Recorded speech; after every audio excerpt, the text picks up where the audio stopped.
aqui nós temos a tal da ressonância. Ressonância é um conceito que pode parecer meio etéreo, né? Meio estranho para vocês, meio intangível, mas é um conceito muito importante em química.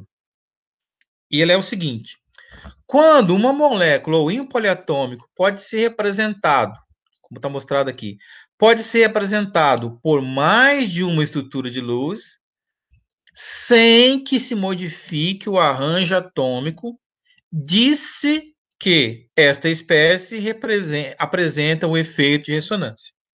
Então vamos lá. Aqui está representado uma, duas, três estruturas de luz para o ânion carbonato. Ah, mas, professor, elas são diferentes? Elas são diferentes assim. Porque aqui você está representando a dupla nessa posição à direita. A seguinte, à esquerda. E a seguinte, para cima, né? Apontando para cima. Então, elas são diferentes. Mas você não pode mudar a posição dos átomos. Ou seja, se você desenhou os átomos na primeira estrutura dessa forma, todas elas, você tem que repetir a posição dos átomos. E você muda apenas a posição dos elétrons, porque toda vez que você muda a posição da dupla ligação, você está mudando a posição dos elétrons, né? Porque aqui uma dupla ligação representa 4 elétrons e uma ligação simples, 2 elétrons. Então, nós temos 3 representações para o ânion carbonato em termos de estrutura de luz. Separadamente, qual delas, né, a estrutura 1, a 2 ou a 3 é a melhor que representa o carbonato? Nenhuma delas é melhor. Todas, porque elas são iguais. Do ponto de vista de energia. Do ponto de vista da representação, elas são diferentes, porque muda a posição dos elétrons. Mas do ponto de vista da energia, elas são idênticas em energia. Por quê? Todas têm duas ligações sigma simples e uma ligação dupla. Todas possuem um total de menos 2 cargas, né? Ele é um ânion com 2 cargas negativas. Então, energeticamente, você poderia escolher qualquer uma. Né? Qualquer uma dessas fotos você poderia colocar no Instagram e dizer: olha, isso aqui é uma boa representação para o ânion carbonato. Tá?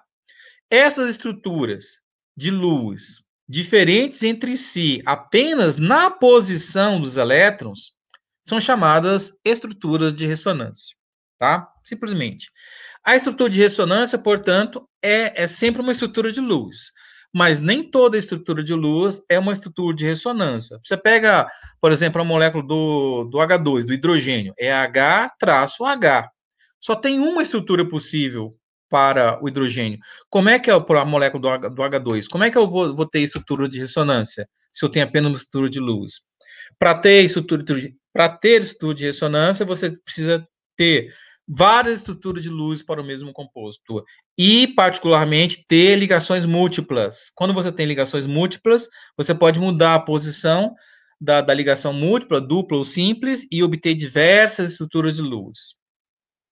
Toda vez também que nós tivermos diferentes estruturas de luz, como está mostrado aqui para o carbonato, nós podemos combinar essas estruturas e obter um misto, obter um híbrido. Esse híbrido, que é a mistura de A, B e C, vai ser uma melhor representação ainda dessa espécie do que as moléculas isoladas. Não vou entrar em detalhes, mas o híbrido para o ânion carbonato, ela vai ser o seguinte. Reparem que a dupla ligação, ela muda de posição, né? Mas sempre vai haver uma dupla ligação em algum momento, tá vendo? Neste momento aqui, ela está à direita, depois está à esquerda, depois ela está em cima. Se nós fizéssemos uma mistura, fizéssemos uma sobreposição dessas estruturas, o que nós podemos observar? Que em algum momento a ligação simples é dupla, em algum momento a ligação dupla ela é simples.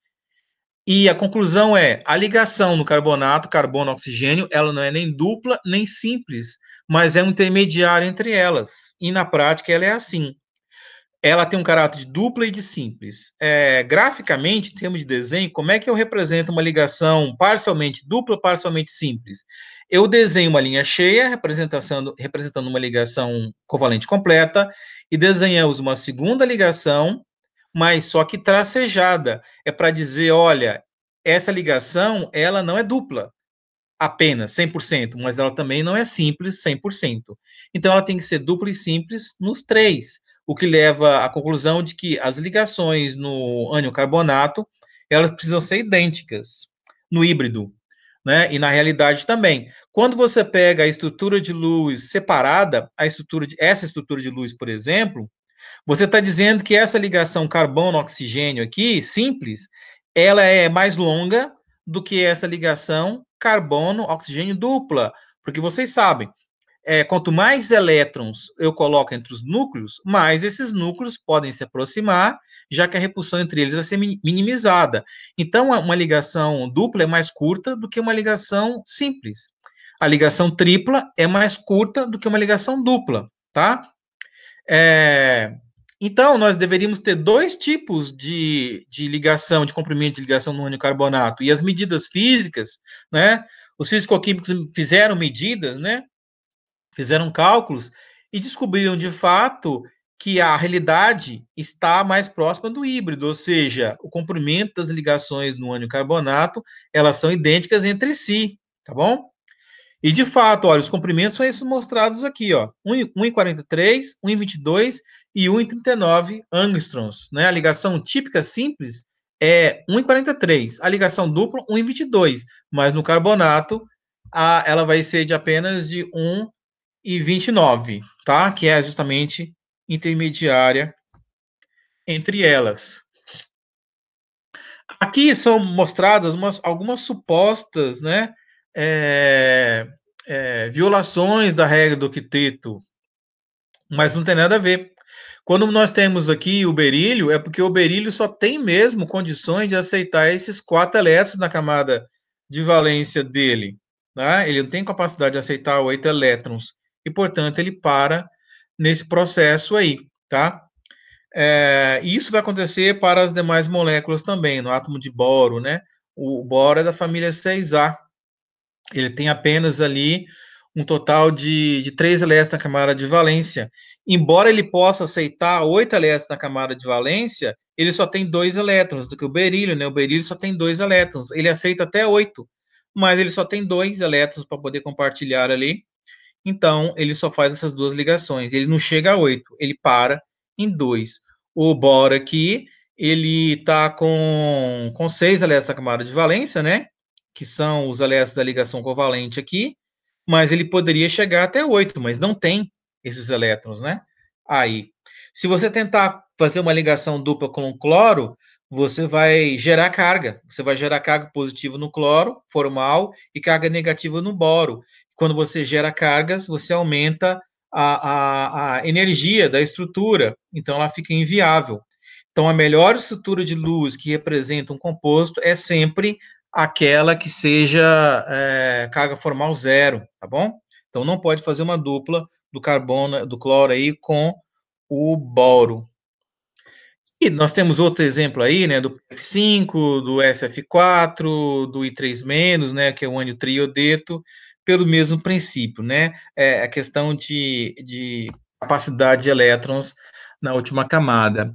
Para finalizar a aula de hoje e dar prosseguimento na próxima aula, nós vamos entrar no conceito de polaridade de ligação e polaridade de molécula. Primeiro, a questão da polaridade da ligação.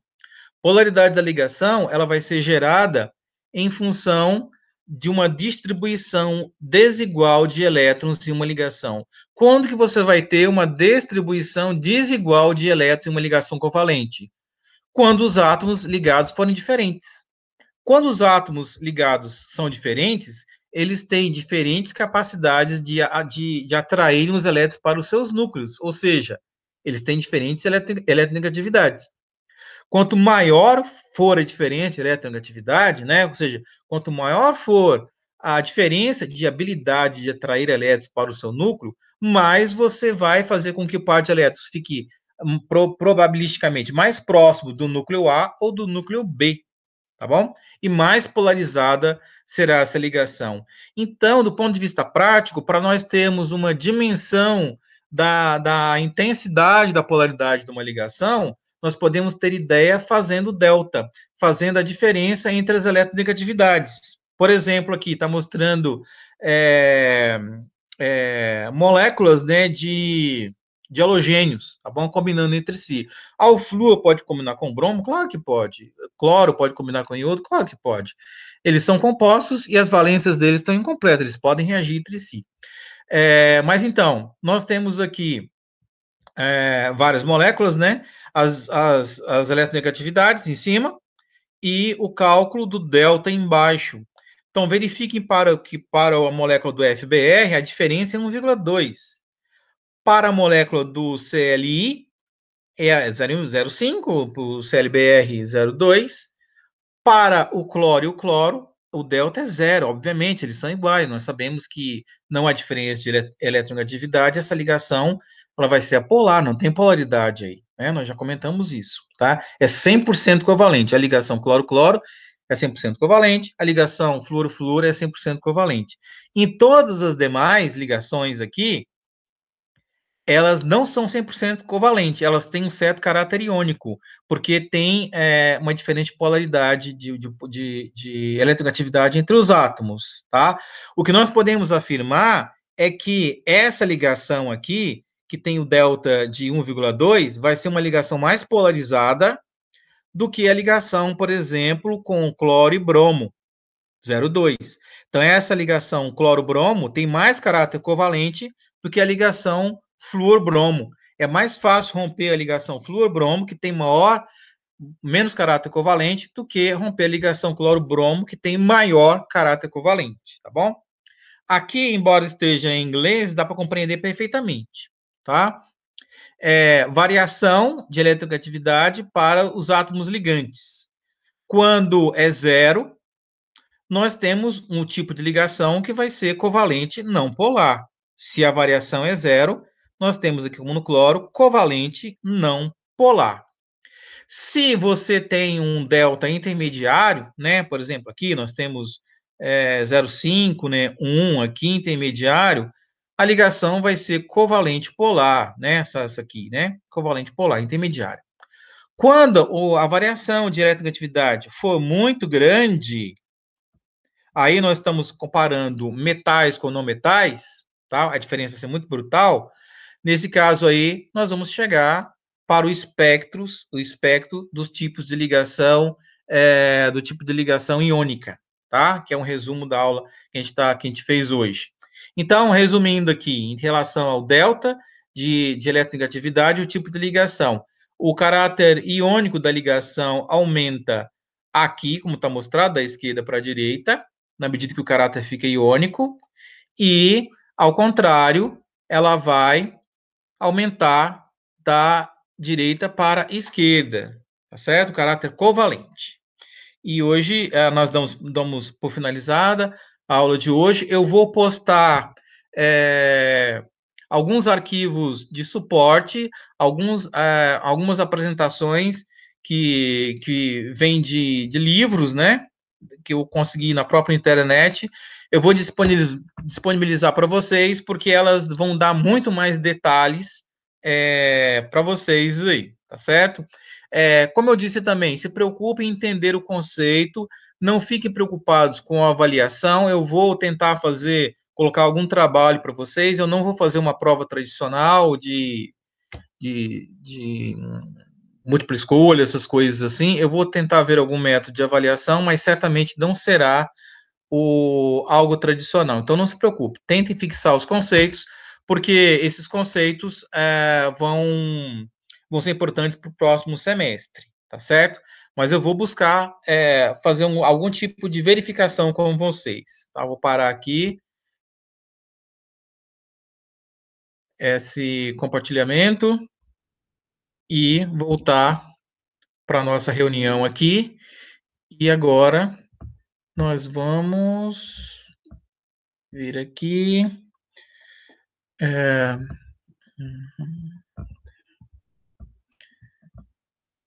Eu vou interromper a gravação.